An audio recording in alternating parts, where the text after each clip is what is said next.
اللہم صل علی محمد وعلی آل محمد کما تحب و ترضی۔ قرآن کریم کی سورہ توبہ کی ایک آیت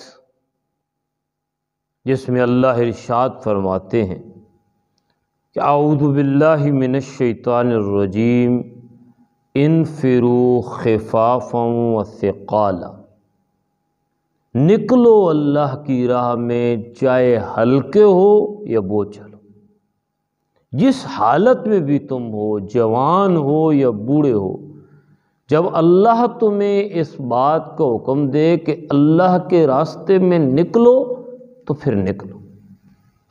تاریخ کی کتابوں میں ایک واقعہ ملتا ہے اور بعض مفسرین نے اسی آیت کی تفسیر میں یہ واقعہ بھی کوٹ کیا ہے۔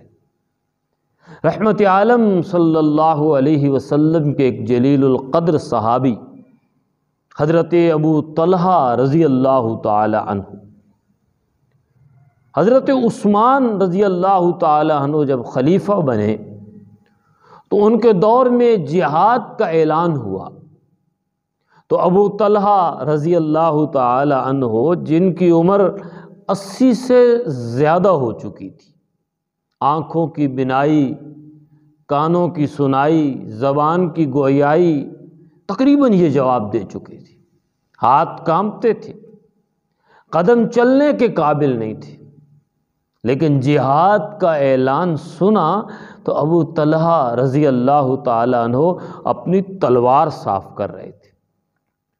بیٹے اندر آئے تو دیکھا کہ والد صاحب تو تلوار صاف کر رہے ہیں، تو پوچھتے ہیں ابا جی خیر ہے، آج کہاں جانے کا ارادہ ہے؟ کہا تمہیں پتہ نہیں چلا کہ اسلامی ریاست نے جہاد کا اعلان کر دیا ہے، اور جہاد کا اعلان ہو اور ابو طلحہ میدان جہاد میں نہ جائے؟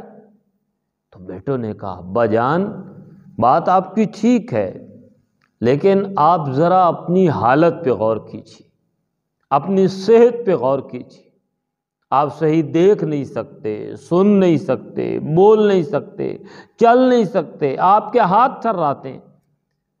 آپ نے حضور کے زمانے میں صلی اللہ علیہ وسلم، صدیق اکبر اور فاروق اعظم رضوان اللہ تعالی اجمعین کے زمانے میں جہاد کیا، اب آپ بوڑھے ہو گئے ہیں، اب ہم جہاد میں جاتے ہیں، آپ آرام کریں۔ ابو طلحہ نے جب یہ بات سنی تو آنکھوں سے آنسو روا ہو گئے۔ پوچھا ابا جان کیوں رو رہے ہیں، خیر ہے؟ کہا مجھے لگتا ہے تم نے قرآن پڑھنا چھوڑ دیا ہے۔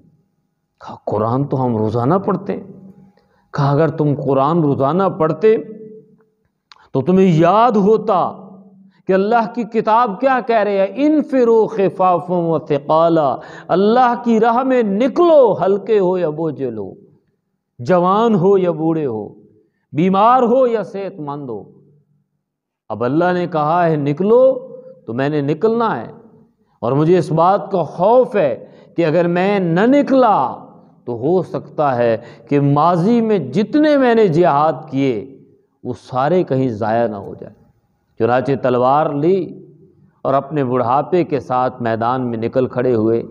راستے میں ہی موت واقع ہو گئی، لیکن ابو طلحہ یہ پیغام دے گئے کہ شہادت ہے مطلوب مقصود مومن، نہ مال غنیمت نہ کشور کشائی۔ کہ بندہ مومن کو جب اس بات کا پتہ چلے کہ اللہ کہہ رہا ہے نکلو، تو پھر وہ یہ نہیں دیکھتا کہ میرے گھر کا کیا ہوگا، میرے کاروبار کا کیا ہوگا، میری اولاد کا کیا ہوگا۔